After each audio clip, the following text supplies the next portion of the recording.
93 FM.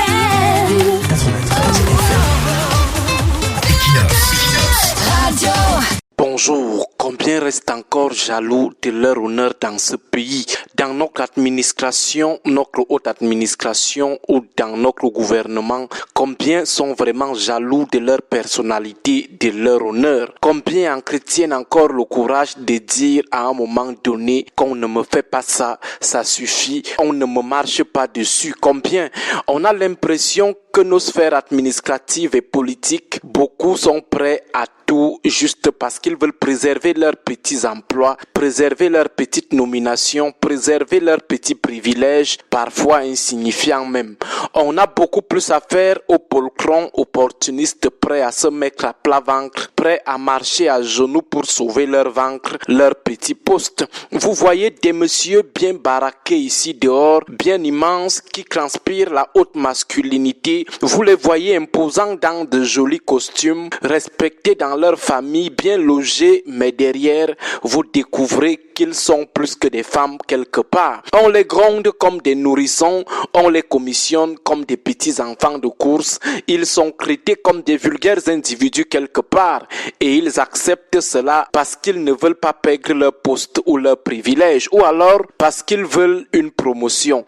Vous les voyez gronder les faibles ici dehors, les pauvres, mais allez voir là où ils sont brimés comme des petits écoliers. Nous nous souviendrons toujours de cette anecdote d'un journaliste de Yaoundé qui témoignait avoir trouvé un jour des cadres d'un corps de métier à genoux dans le bureau de leur ministre suite à une dénonciation de la femme de ce dernier. Le ministre en question les avait convoqués et les avait mis à genoux dans son bureau sous le prétexte que sa femme était fâchée de sa femme qui n'est rien dans cette république. Avec ce type d'homme prêt à se mettre à genoux pour des privilèges, peut-on s'attendre vraiment à une république d'hommes d'honneur? Lorsque certains jouent les intéressants à la télé, jouent les forts, parfois on rit simplement parce qu'ils ne savent pas qu'on a souvent des anecdotes sur leur infantilisation quelque part, incapables d'affirmer leur masculinité. Un homme, un vrai, c'est d'abord sa personnalité, son honneur. Lorsque vous la perdez ou la sacrifiez sur l'autel de la compromission, vous devenez un simple émasculé social, un castré social. Il n'y a rien qui soit au-dessus de l'honneur ou de la personnalité d'un individu, même pas l'argent. Entre les hommes, disons, entre les êtres humains, c'est le respect et non la soumission. Avec la hiérarchie, c'est le respect et non la soumission.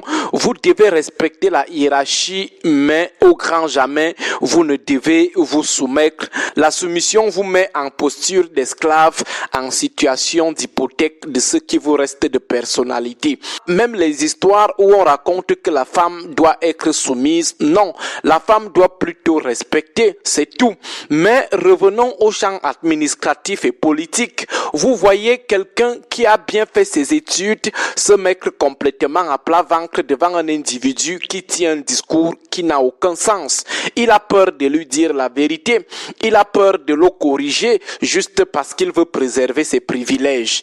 Il est même dans son domaine, mais préfère laisser passer des incongruités parce qu'il veut continuer à sécuriser son ventre et quelques biens éphémères, parfois des biens qu'il devrait mériter sans effort, sans acrobatie, sans courbette, sans se coucher, se plier à quatre pattes. Dans une salle, quelqu'un tient un discours sans tête ni queue, mais vous voyez des gens qui sont bien bardés de diplômes applaudir car, disent-ils, ils n'ont pas de choix, ils jouent les courtisans, ils sont complètement assis à même le sol comme des bons griots. On te dit même que ce sont des gens qui ont fait des longues études ici, tu as envie de mettre ta main au feu. Voilà la triste réalité du Cameroun. Voilà pourquoi certains coupent souvent court en disant qu'ils ont faim. Mais est-ce que la famine recommande alors automatiquement l'hypothèque de ce qui nous reste comme orgueil? C'est quel genre de famine qui les étrangle comme ça? Est-ce que c'est parce qu'on a faim qu'on doit automatiquement se faire gronder par un autre homme comme nous sans égard. Et c'est ce qui a mis ce pays au sol.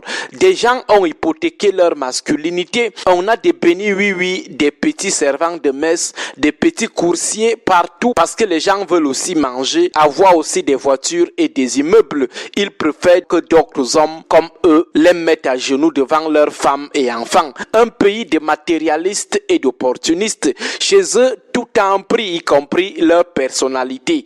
Ils la bradent à la sauvette. C'est la grande solde de ce qui leur reste comme honneur. Pourtant, nous sommes issus d'une société traditionnelle où l'homme reste l'homme en tout temps et en tout lieu.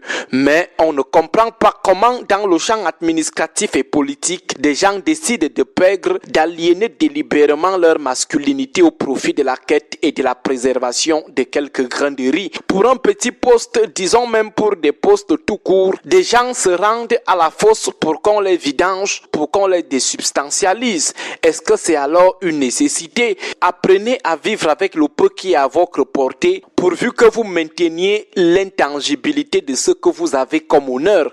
Mais qui va alors entendre ce type de discours? La boulimie des choses de la terre emporte toujours sur la préservation de la personnalité. Agréable journée à tous. 93 FM.